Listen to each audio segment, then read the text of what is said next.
Hello and welcome to Catholic News Roundup. I'm Christine Niles. Here are today's top stories. Starting off with news from the Vatican. Pope Francis says he felt used by cardinals in the 2005 conclave. In an excerpt from his new memoir, the Holy Father says a group of cardinals tried to block Benedict's election by voting for Bergoglio. He said he had received 40 out of 115 votes, enough to stop the election of Benedict. When he discovered the cardinal strategy in the second or third round of voting, he essentially told them to quit it, and that if he were elected, he would not accept the papacy. Benedict was, of course, ultimately elected in 2005. In his memoir, Pope Francis said, quote, "If they had elected someone like me, who makes a big mess, he would not have been able to do anything." Benedict XVI was a man who went with the new style, and it wasn't easy for him.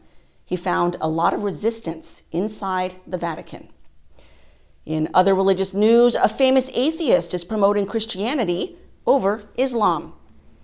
Monday on British program LBC, Richard Dawkins lamented that Islam appears to be taking over the UK. I call myself a cultural Christian. I'm not a believer, but there's a distinction between being a believing Christian and being a cultural Christian. And so, I love hymns and Christmas carols, and I sort of feel at home in the Christian ethos. I feel that we are a Christian country.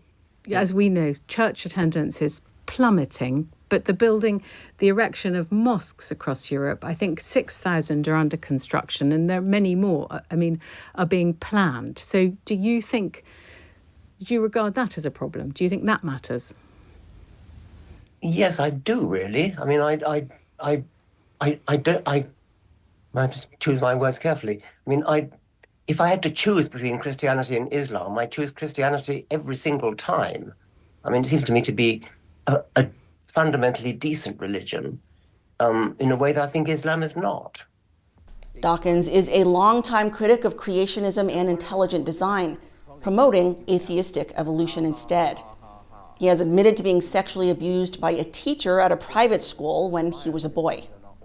And staying in the UK, after a British author dared Scottish police to arrest her, the police backed down. The law, which went into effect April 1st, would penalize anyone who, quote, stirs up hatred, close quote, against transgenders. It offers no actual protections for biological women.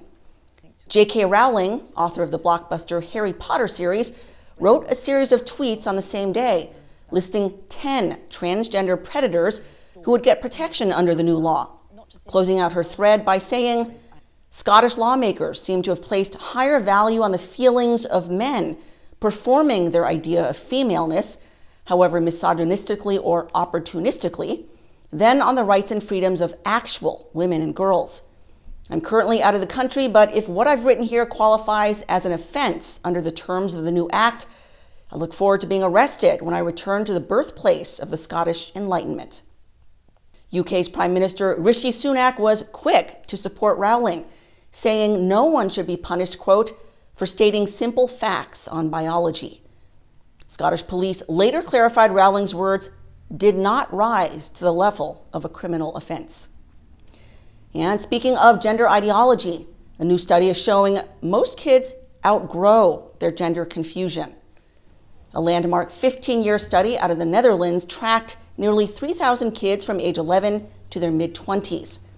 At the start of the study, about 11% of kids expressed gender confusion. That number dropped to only 4% by the time they were 25. The study comes amid a massive boom in gender mutilation surgery, with doctors pushing puberty blockers and sex change operations on vulnerable kids, a number who go on to regret their transition. Says Patrick Brown of the Ethics and Public Policy Center, this study provides even more reason to be skeptical towards aggressive steps to facilitate gender transition in childhood and adolescence. In related news, Disney is now prioritizing entertainment over woke ideology. So says CEO Bob Iger, who's been the target of numerous critiques by public figures, including tech billionaire Elon Musk. How do you approach that? Somebody who's got such a big microphone as Musk kind of coming after you all the time. I ignore it. You do? Yeah. It's just there's no relevance to the Walt Disney Company or to me. But the woke thing has had more of an impact. I mean, you've said to me that you would love to be just out of the culture wars. Do you feel like you're succeeding in that? Well, I think, yes. I mean, I think the noise has sort of quieted down. I've been preaching this for a long time at the company before I left and since I came back, that our number one goal is to entertain. I think, look, the term woke is thrown around rather liberally, no pun intended in that regard. I think a lot of people don't even understand really what it means. The bottom line is that infusing messaging as a sort of a number one priority in our films and TV shows is not what we're up to. They need to be entertaining. The media giant just survived a proxy fight with activist shareholders unhappy with the direction Disney's taking. Former transgender Chloe Cole, who was gravely harmed by gender ideology and detransitioned, recently called into a Disney board meeting to accuse Iger. My body has been irreversibly damaged, and years later, my chest is still in bandages. My doctors have abandoned me. You doctors look and shrug. As a result, I am suing those professionals who steered me into taking these destructive steps that have permanently scarred me. But Disney, in its arrogance, has responded to our proposal by stating that I am only trying to generate attention for a limited agenda. Mr. Iger, Disney, under your watch, is pushing the limited agenda of gender ideology. Disney has become the Ursula that is stealing the voices of thousands of little Ariels across the world by telling us that we can be something that we can never become. The lawsuits are coming, sir. It's only a matter of time before current or past employees whose bodies and lives have been irreversibly harmed will show up at your door looking for justice and restitution. In other woke news, staff and students are raging after the University of Texas at Austin laid off 60 diversity, equity, and inclusion hires. The action was taken after state law passed last year, shutting down all campus DEI programs. UT Austin President Jay Hartzell explained the changes in a recent email as an attempt to comply with the law, acknowledging the anger from staff and students.